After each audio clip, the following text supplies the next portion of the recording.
ಕಾಲ ಕಳೆದಿದ್ದಾನೆ. ರಾಜ್ಯದ ಅಧಿಪತಿಗಳಾಗಿ, ಪಟ್ಟದ ಅರಸರಾಗಿ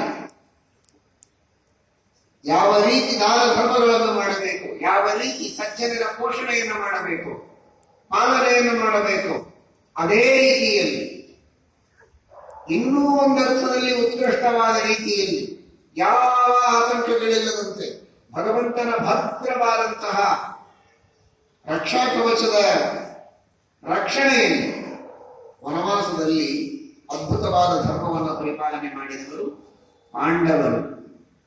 ಅದೇ ರೀತಿ ಅಜ್ಞಾತವಾಸದಲ್ಲಿ ದುಷ್ಟ ಜನರ ದಮನವನ್ನು ಮಾಡಿ ಕೀಚಕಾರಿಗಳನ್ನು ತಮಗೆ ಸಾಧಿಸಬೇಕಾದಂತಹ ಎಲ್ಲ ಕಾರ್ಯಗಳನ್ನು ಸಾಧಿಸಿಕೊಂಡರು.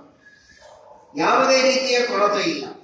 ಶ್ರೀಕೃಷ್ಣಾನುಗ್ರಹ ನಾರಾಯಣಾನುಗ್ರಹತೋ ಯಥಾ ನಿಸ್ತೀರ್ಯತಾನ್ ದ್ವಾದಶಾಬ್ದಾನ್ವನೇತಿ. ವನವಾಸವನ್ನೂ ನಾರಾಯಣಾನುಗ್ರಹದಿಂದ ದಾಟಿದವರು, ಅಜ್ಞಾತವಾಸವನ್ನೂ ದಾಟಿದವರು. ಅಭಿಮನ್ಯುವಿನ ವಿವಾಹ ಆಗಿದೆ. ವಿರಾಟ ಪರ್ವದ ಕೊನೆಯ ಭಾಗ. ಅಭಿಮನ್ಯುವಿನ ವಿವಾಹ ಆದ ಮೇಲೆ ವಿವಾಹವನ್ನು ಮಾಡಿಸಿರುವ ಎಲ್ಲ ಪಾಂಡವರು, ಬಲರಾಮದೇವರು, ಶ್ರೀಕೃಷ್ಣ, ವಿರಾಟ ರಾಜ, ಈ ಕಡೆಗೆ ಪಾಂಡವರ ಮಾವ ಧ್ರುಪದ ರಾಜ, ಅಭಿಮನ್ಯುವಿನ ಮಾವ ವಿರಾಟ ರಾಜ, ಎಲ್ಲರೂ ದೊಡ್ಡದಾದ ಸಭೆಯಲ್ಲಿ ಕುಳಿತಿದ್ದಾರೆ. ವಿರಾಟ ರಾಜನ ಸಭೆ ಅದೇ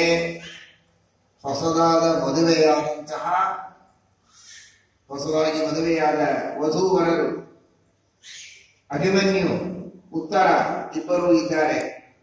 ಎಲ್ಲರೂ ಸೇರಿದ್ದಾರೆ.